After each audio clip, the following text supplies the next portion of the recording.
right, here we go with another home workout. And today is back day. But of course, we got to warm up first. So for today's warm up, you got 4 sets of 50 jumping jacks. That's right, 4 sets, 50 jumping jacks. Get that blood pumping, get that heart rate up, and get everything warmed up for this good work today. Let's go.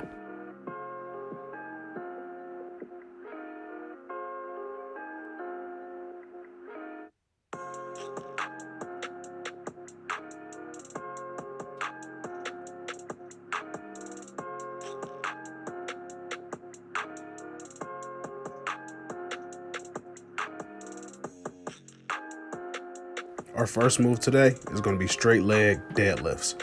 This move can be done with dumbbells or bands. You'll actually see both versions here. What you want to do is stand tall, tight core. You'll have a slight bend in the knee. You want to keep those hands close to the body as possible.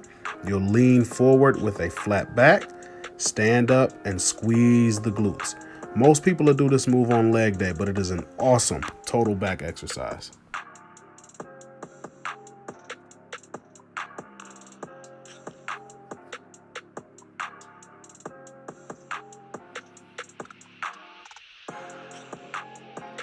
Depending on the weights or bands that you have available and the amount of resistance you're receiving, everything is going to be 5 sets, 20 to 30 reps.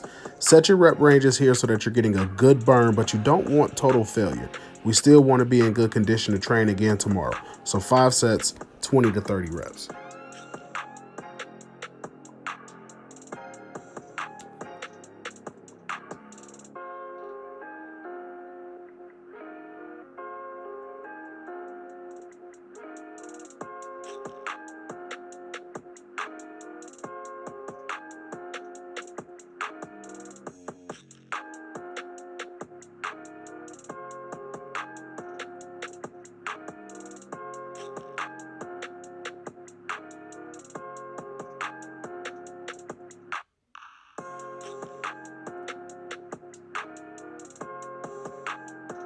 Next, we got bent over rows. And again, this move can be done and will be demonstrated with both dumbbells and resistance bands.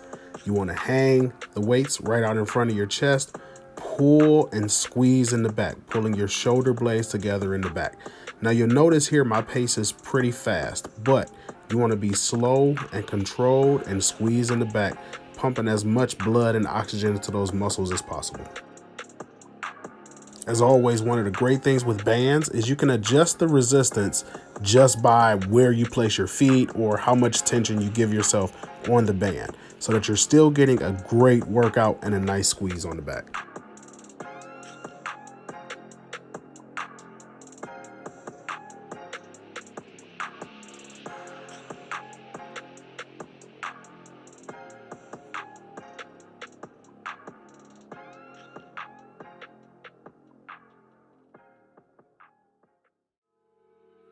Now we're going to move into our seated dumbbell rear fly. This is mostly focusing on the rear deltoids. So what you want to do here is sit on the edge of your seat with your legs together, lean forward and raise those arms out to your sides. Notice my arms are stopping in line with my body. You don't need to go back any further than that. Once you get to that point, squeeze your shoulder blades and your traps together in the back and you're getting a great exercise.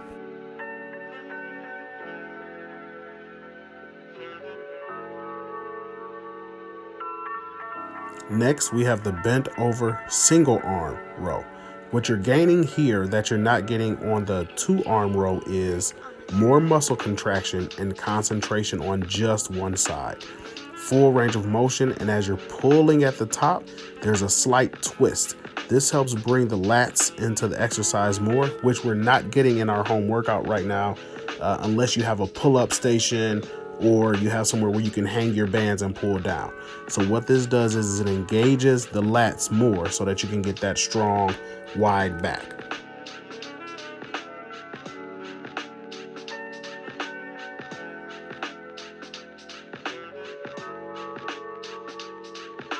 This move can also be completed with a band. You'll just step on the band and pull. This is also known as lawnmower. So you'll notice it is very similar to the move that you'll do when you're starting a lawnmower.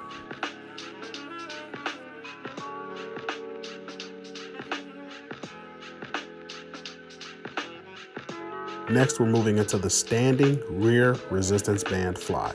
You want to grab the band at a position where you're feeling the tension at your widest point of this movement.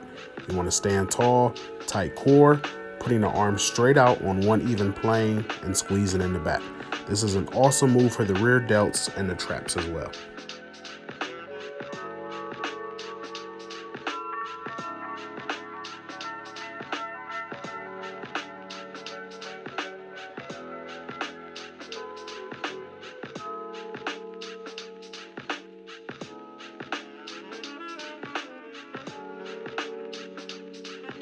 For our final back exercise, before we get into the biceps, we got Superman.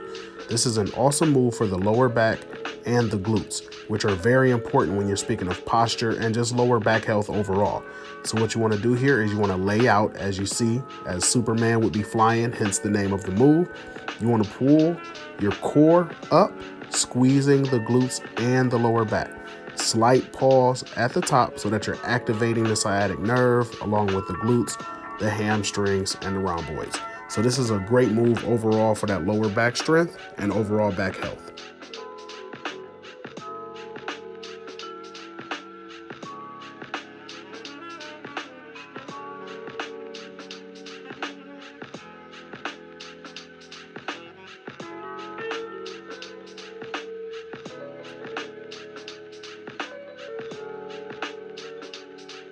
Now we're going to move into our bicep movements.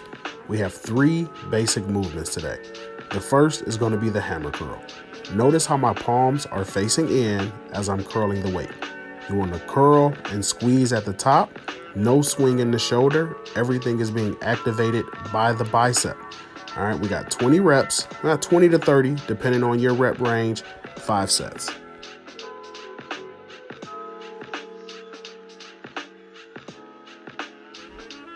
Here we have a squatting concentration curl. You're going to get deep into your squat, placing your arms against your inner thighs. What this does is it prevents the swing in the shoulders and the core, hence concentration. It is putting all of the stress directly on the bicep, which is the muscle we're looking to work here. So you want to curl and squeeze that bicep. You're eliminating that swing so that you're getting a great burn. Finally, I finished with alternating bicep curls. I went a little heavier on the weight here, so if you're using bands, add a little more tension. Because you're concentrating one arm at a time and you're adding more weight, you'll see there may be a slight swing here or what you call cheaters, just to get the weight started so that you can get full range of motion. We're not looking for as many reps here. 10 to 15 should do as long as you're using proper weight and form. Please be sure to like, share, and subscribe, and also follow 216 Muscle on Instagram and Facebook.